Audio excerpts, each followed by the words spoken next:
ضرورت نہیں ہوگی، پھر آپ کو رونے کی ضرورت نہیں پڑے گی.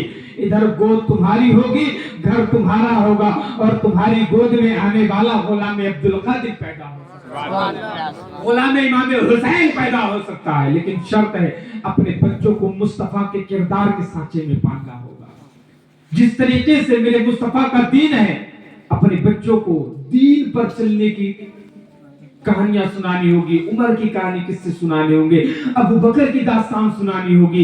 تب بچہ جا کر کے ماں باپ کا فرمان بنا کرتا ہے، تب بچہ جا کر کے ماں باپ کا فرمان بنا کرتا ہے. آج ہماری پرورش کیسی ہے؟ آج ہماری پرورش کرنے کا حال دیکھو. ماں نے بچے کو 10 روپے دیا، بیٹا یہ لو 10 روپے، جاؤ 10 روپے کا ادرک اور 10 روپے میں 5 روپے کی ادرک، 5 روپے کا دھنیا، یہ سب لے کر کے آؤ.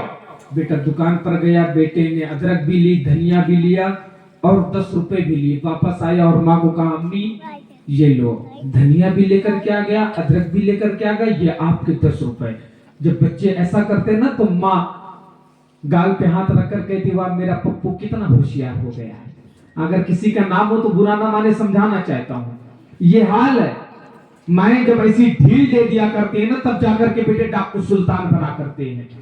کاش اس بچے نے کیا کہتے ہیں 10 روپے میں کیا کہتے ہیں دھنیا بھی لے کر کے آیا، ادرک بھی لے کر کے آیا اور 10 روپے بھی لے کر کے آیا تھا. اور جب گھر آیا تھا ماں کو یہ چاہیے تھا کہ اس کے گال پر ایک تماچا لگائے اور کان پکڑ کر کہے بیٹا ہم نے کلمہ محمد عربی کا پڑھا ہے، بیٹا ہم کلمہ محمد عربی کا پڑھا ہے، ہمارے لیے یہ 10 روپے کیا، ہمارے لیے 10 پیسے بھی حرام ہے.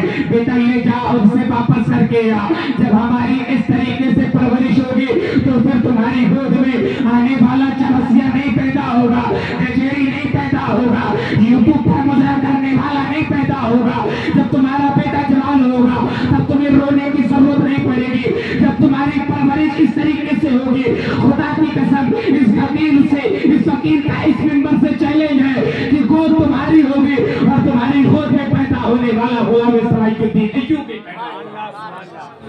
پرورش اس طریقے سے ہوگی. آج ہمارا معاملات کیا ہے؟ آج ہم کہتے ہیں حضرت ہم پریشان ہیں، حضرت ہم کاٹے جا رہے ہیں، حضرت ہم کو ٹارگٹ بنایا جا رہا ہے. اگر کسی سے کہا جائے بھائی داڑھی رکھ لو تو کہیں نہیں، حضرت داڑھی سے پہچان ہو جاتی کہ مسلمان جا رہا. پھر لوگ ٹارگٹ کرتے ہیں. یار خدا کی قسم میں بتاؤں، حقیقت میں بتاؤں، ہم نے داڑھیاں رکھی، ہمیں کوئی قیمت نہیں چکانی پڑی، کوئی قیمت نہیں چکانی پڑی. الحمدللہ پورے ہندوستان کا دورہ کرتا ہوں، کوئی قیمت نہیں چکانی پڑی. ہمارے سر پہ بھی ٹوپیاں، کوئی قیمت نہیں چکانی پڑی. اگر کسی سے کہا جائے ٹوپی رکھا کرو، حضرت حالات صحیح نہیں ہے، وقت صحیح نہیں چل رہے، لوگ داڑھی ٹوپی کو دیکھ کر کے ٹارگٹ کرتے کہ مسلمان جا رہا. یار میرے مصطفیٰ نے آج جو یہ چہرے پہ داڑیاں سلامت ہیں، یار اس کی بہت بڑی فضیلت ہے. اگر کبھی پریشان ہو جاؤ نا تو یوں داڑیوں کو ہاتھ پکڑ کر کے رب کی بارگاہ میں کہو اے میرے مالک پریشانیوں سے نجات دے دے. فرمایا گیا ہے ہاتھ نیچے بعد میں آئیں گے، اللہ تمہاری پریشانیوں سے تم کو پہلے نکال دے گا.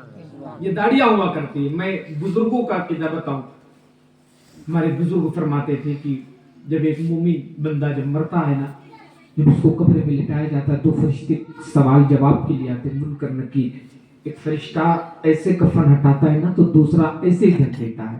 وہ کہتا ہے یار سوال نہیں کرنے کہ سوال کرنے کی ضرورت کیا ہے، دیکھتا نہیں ہے چہرے پر مصطفیٰ کی سنت سجا کر کے.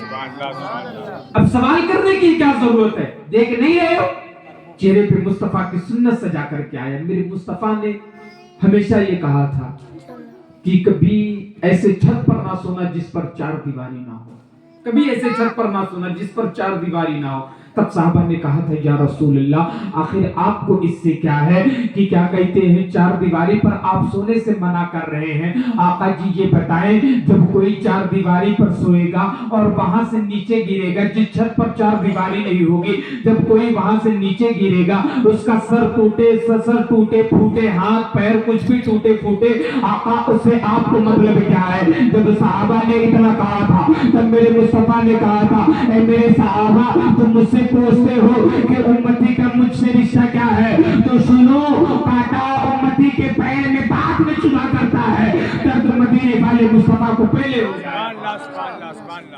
کیا حالات اس سے بھی بدتر ہیں. جب حضرت زنیرہ نے کلمہ پڑھا ابو جہل کو پتہ چل گیا غلام کب سے کلمہ